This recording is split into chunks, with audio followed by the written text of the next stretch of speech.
स्वागत है आपका इस वीडियो में। ब्रह्म ज्ञान प्राप्त करने से पहले एक व्यक्ति जो सांसारिक होता है और सांसारिक तरीके से ही वो तमाम धार्मिक क्रियाकलाप भी करता है, वो व्रत भी रखता है, पूजाएं भी करता है, मंदिर में भी जाता है, मस्जिद में भी जाता है, तमाम प्रकार के तीर्थ स्थानों पर भी जाता है और भी कई काम करता है।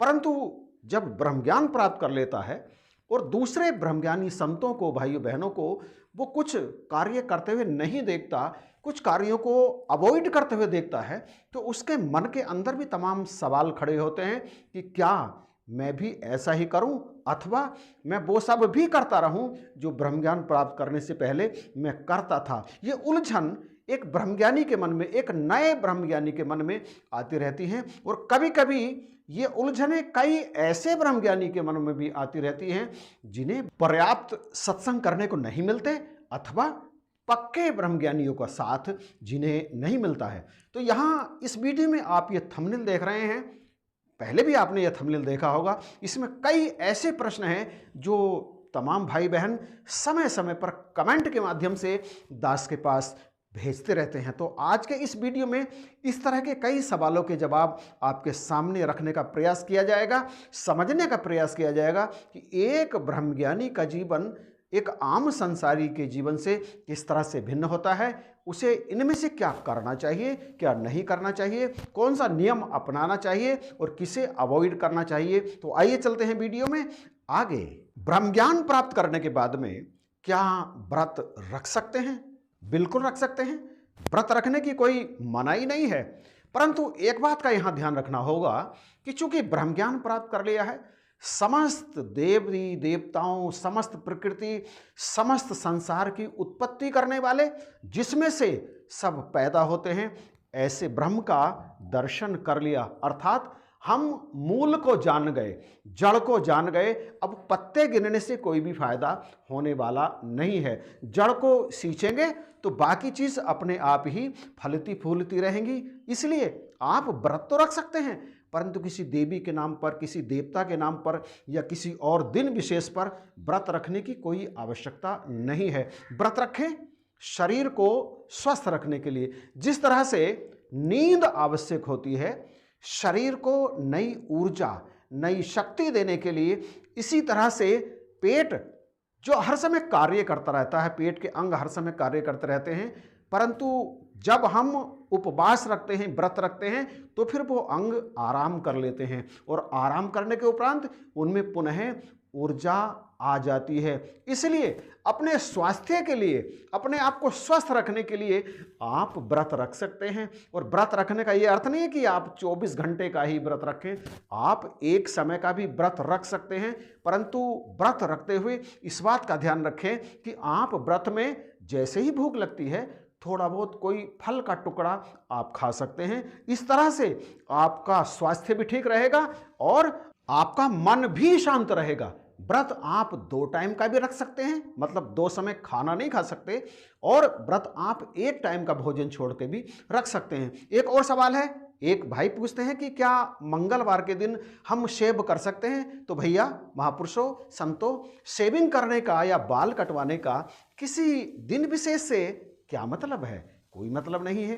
ब्रह्मज्ञानी के लिए तो सारे बंधन टूट जाते हैं। वो मर्यादा के हिसाब से चलता है, कोई ऐसा काम नहीं करता जिससे संसार उस पर या उसके गुरु पर उंगली उठाए। शेविंग आप किसी भी दिन कर सकते हैं, किसी भी समय कर सकते हैं। ये एक और सवाल है कि क्या शनिवार के दिन हम तेल ला सकते हैं अथवा कोई लोहे का सामान खरीद सकते हैं? तो ये बात बिल्कुल ठीक इसी तरह से होगी जैसे क्या मंगलवार के दिन हम शेविंग करा सकते हैं? तो भैया, दिन चाहे सोमवार का हो, मंगलवार का हो, बुध, बृहस्पति, शुक्रवार, शनिवार, रविवार, कोई भी दिन हो, आप शनिवार में भी तेल ला सकते हैं। कहीं कोई पाबंदी ब्रह्मज्ञानी के लिए किसी दिन विशेष की नहीं होती है। जैसे कि आम संसार में शनिवार के दिन शनिदेव को तेल का दान किया जाता है, तो आम संसार में ऐसा होता है क्योंकि वो उसी तरह की मान्यताएं वहां पर होती हैं। परंतु ब्रह्मज्ञानी के लिए बंधन काट मिलाबे राम सतगुरु,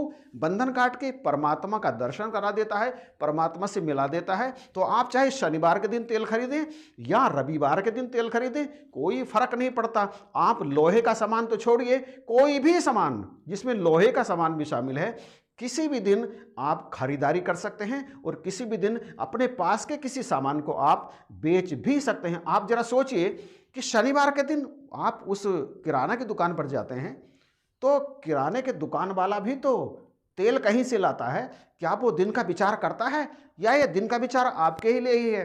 बिल्कुल भी नहीं। दिन से कोई संबंध नहीं है। आप किसी भी दिन कोई भी काम कर सकते हैं, बशर्ते कुछ ऐसा काम ना करें जिससे या तो आपके ऊपर उंगली उठे या फिर आपके गुरु के ऊपर उंगली उठे। ऐसा कोई काम नहीं करना। आप किसी भी दिन कोई भी काम करने के लिए पूरी तरह से स्वतंत्र हैं। बहन का एक सवाल है कि क्या औरतें वीरवार के दिन अपने बाल धो सकती हैं?